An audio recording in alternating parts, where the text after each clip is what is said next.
दिवसभराच्या कामात तो सगळं काही विसरून गेला. असेच काही दिवस गेले. रावसाहेब जणू लग्नासाठी हात धुवून मागे लागले होते. मल्हार सर्जीरावांना खूप समजावून सांगण्याचा प्रयत्न करत होता, पण प्रतिष्ठेपुढे सर्जीरावांना काही दिसत नव्हते.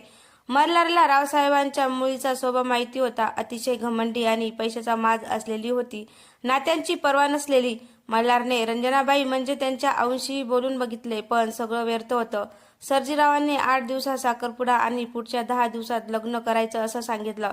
मयूरला सुट्टी फारच कमी होती, त्यामुळे त्यांनी सगळं लवकर उरकायचा निर्णय घेतला होता. मल्हारकडे आता लग्न करण्याशिवाय कोणताच पर्याय उरला नव्हता.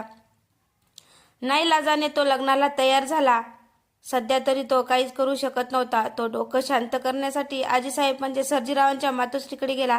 त्या शांतपणे देवाचं नामस्मरण करत बसल्या होत्या. तो तसाच रूममध्ये गेला आणि त्यांच्या मांडीवर डोकं ठेवून बसला. आजीसाहेबांच्या चेहऱ्यावर हसू आले. त्या मायेने मल्हारच्या डोक्यावर हात फिरवत म्हणाल्या, आज कशी काय आठवण आली माझ्या सोन्याला. मल्हारने त्याच्या लग्नात इतिवृत्तात आजीसाहेबांना सांगितलं.